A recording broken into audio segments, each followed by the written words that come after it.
یوم ندعو کل اناس بامامہم، قیامت کے دن آواز لگے گی، لوگوں کو ان کے اماموں کے ساتھ پکارا جائے گا۔ آواز لگے گی، کہاں غوث پاک کے مرید؟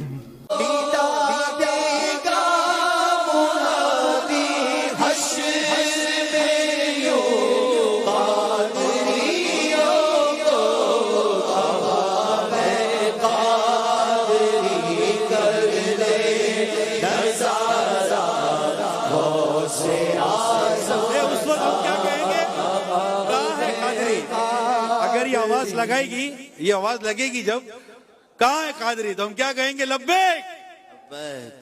غوث پاک کے مرید کہاں ہیں؟ آ جاؤ آ جاؤ آ جاؤ۔ اور ہمیں تو پکار لگے گی خواجہ صاحب کی طرف سے بھی، خواجہ نقش بند بھی، خواجہ سہرورد بھی، داتا صاحب بھی، بابا صاحب بھی، ہمیں تو ہر ولی کی طرف سے پکار ہوگی۔ تم کسی کو مانتے نہیں، تم سوچو کدھر جاؤ گے۔ علماء کرام فرماتے ہیں ایمان کی حفاظت کا ایک ذریعہ کسی مرشد کامل سے مرید ہونا بھی ہے، اور قرآن سے دلیل پیش کرتے ہیں یوم ندعو کل اناس بامامہم۔ صدقے جاؤں میرے بھائی، یہ سورہ بنی اسرائیل میں یہ جو آیت ہے کہ قیامت والے دن ہر شخص کو اس کے امام کے ساتھ بلایا جائے گا، تو قرآن جن کو امام کہہ رہا ہے پھر انہی اماموں کے ساتھ بلایا جائے گا نا۔ اگر آپ کے اماموں کے اور آپ کے بزرگ بابوں کے نام قرآن میں لکھے ہوئے ہیں تو یہ وہ والے امام ہوں گے، اور اگر اس امام سے وہ والے امام مراد لینے جو قرآن نے خود بتائے ہیں۔ قرآن نے کیا بتایا ہے؟ قرآن نے بتا دیا کہ ہر شخص کو جو اس کے امام کے ساتھ بلایا جائے گا وہ امام کون ہوگا۔ یہ آیت سورہ نساء کی آیت نمبر 41، اعوذ باللہ من الشیطان الرجیم۔ فَكَيْفَ إِذَا جِئْنَا مِن كُلِّ أُمَّةٍ بِشَهِيدٍ، وہ کیسا وقت ہوگا جب ہم ہر امت میں سے ایک گواہ کو، ایک امام کو کھڑا کریں گے۔ وَجِئْنَا بِكَ عَلَىٰ هَٰؤُلَاءِ شَهِيدًا، اور اے نبی علیہ السلام آپ کو گواہ کے طور پر کھڑا کریں گے ان مشرکین عرب اور آپ کے مخالفین کے خلاف۔ تو یہ امام یہ ہیں، یہ آپ کے بنائے ہوئے امام نہیں ہیں، ٹھیک ہے نا جی۔ یہ امام قرآن کی ٹرم میں تو امام، لیڈر، شہید، ٹھیک ہے جی، دائی، یہ سب ٹرمنالوجیز پیغمبروں کے لیے۔ سورہ الاعراف کی شروع کی آیات آپ پڑھ کے دیکھیں، اس میں آپ کو مزید کلیئر ہو جائے گا۔ سورۃ الاعراف کے بالکل سٹارٹ کے اندر اللہ تعالیٰ نے اس حوالے سے انبیاء کا منصب جو ہے نا وہ بیان کیا ہے۔ اعوذ باللہ من الشیطان الرجیم، بسم اللہ الرحمن الرحیم۔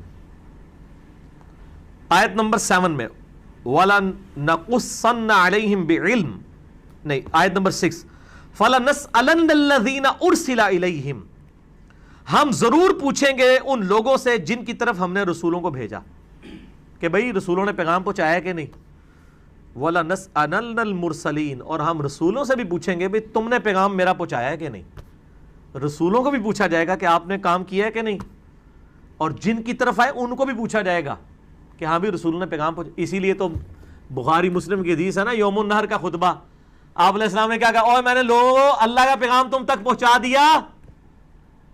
صاحب نے کہا یا رسول اللہ پہنچا دیا۔ آپ نے 3 دفعہ اپنی شہادت کی انگلی آسمان کی طرف بلند کی، پھر ان کی طرف، اے اللہ گواہ رہنا، اے اللہ گواہ رہنا، اے اللہ گواہ رہنا۔ پھر آپ نے پھر فرمایا کہ اب یہ تمہاری ذمہ داری ہے کہ اس پیغام کو دوسرے لوگوں تک پہنچا دو۔ اور بس اوقات جس کو پیغام پہنچایا جاتا ہے وہ زیادہ یاد رکھنے والا ہوتا ہے بنسبت اس کے جو پہنچا رہا ہوتا ہے۔ تو یہ جو کہہ رہے ہیں نا کہ جی وہ مرید ہونا بھی ضروری ہے، مرشد کامل پہ میری پیری مریدی کی شرعی حیثیت آپ لکھیں نا، یوٹیوب پہ کلپ کھل جائے گا۔ یہ جتنی باتیں ثابت کرتے ہیں وہ اس امام سے مراد خلیفہ وقت اور حکمران ہے، ان کے بنائے ہوئے نہیں ہیں، ٹھیک ہے نا جی۔ بات کہاں سے لے کے، اس میں بھی میں نے ان کو علمی فقہ دیا کہ بخاری مسلم میں حدیث ہے جب ایک امام کی بیعت ہو جائے اور کوئی دوسرا بیعت کے لیے آگے آئے تو اس کو قتل کر دو۔ تو پھر میں نے کہا تھا آپ ذرا پاکستان میں ذرا فیصلہ کریں کہ ہزاروں لوگ جو ہیں وہ بیعت کروا رہے ہیں، تو اب کس کو شہادت کے درجے پہ آپ نے فائز کرنا ہے اور کس کو زندہ رکھنا ہے، تو آپ خود فیصلہ کریں، کیونکہ آپ نے حدیثیں تو وہی لی ہوئی ہیں نا امام والی جو حکمران کے بارے میں، اور اس سے آپ پیری مریدی کا سسٹم ثابت کر رہے ہیں، تو پھر پورا فٹ کریں نا، میٹھا میٹھا ہپ ہپ تے کوڑا کوڑا تھو تھو، ایسا نہیں ہونا چاہیے۔ اچھا، ایک ترجمہ امام کا کیا گیا ہے نامہ اعمال بھی، یہ بھی ترجمہ بنتا ہے، دونوں ترجمے درست ہیں۔ اچھا پھر میں آپ کو ایک واقعہ بتاتا ہوں، یہ شیخ عبد القادر جیلانی رحمہ اللہ تعالیٰ کے بارے میں ایک واقعہ جی، وہ ایک دفعہ ایک جنگل میں عبادت کر رہے تھے تو آسمان سے آواز آئی ایک روشنی ظاہر ہوئی، عبد القادر تجھے اللہ نے بخش دیا، اب کے بعد کوئی نمازیں نہیں، جو مرضی کر. تو انہوں نے پڑھا لا حول ولا قوت الا باللہ، تو وہ شیطان تھا چیخ مار کے غائب ہو گیا. شیخ عبد القادر جیلانی نے کہا کہ نمازیں تو نبی کو معاف نہیں تھیں، میری کیا حیثیت ہے.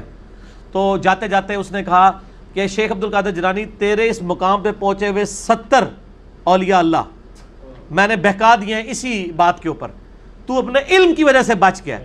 تو انہوں نے کہا یہ تو نے دوسرا وار کیا ہے، میں اللہ کے فضل کی وجہ سے بچا ہوں.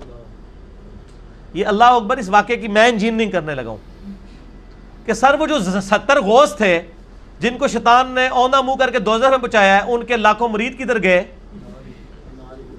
71 ہی چوں ایک ہی بچا جے، 70 نو تو شیطان لے گیا جے. تے سانو کے پتا ہے تسی جڑے پیر ساڈے بنا رہے ہو انہاں نال کی ہونا ہے؟ اگر غوثاں نال ہویا ہے تو پھر ہم کہتے ہیں اس کو اپنا پیر مانے جس کی گارنٹی قرآن میں ہے، ما ضل صاحبکم وما غوا، تمہارے نبی نہ کبھی بہک کے ہے نہ کبھی بیرا چلے. اور یہ اعلیٰ حضرت نے خود لکھا ہے، اعلیٰ حضرت کی ایک کتاب ہے بیت و خلافت، اس میں انہوں نے لکھا ہے کہ یہ جو بایزید بستامی کا قول ہے نا جس کا کوئی پیر نہیں، اس کا پیر شیطان ہے، یہ محض باطل ہے. تحقیق ہر سنی مسلمان کا پیر محمد رسول اللہ صلی اللہ علیہ وآلہ وسلم. ٹھیک ہوگا جی. تو یہ اعلیٰ حضرت خود کہہ رہے ہیں کہ بایزید بستامی نے جو بات کی ہے یہ باطل ہے. جب ہم کرتے ہیں تو کہتے ہیں بزرگوں کی گستاخ ہے. تو ہم بزرگوں کی گستاخیاں بزرگوں کے اقوال کی روشنی میں ہی کر رہے ہوتے ہیں. میں اعلیٰ حضرت کے ساتھ ہوں کہ یہ باطل ہے اور یہ جھوٹ ہے.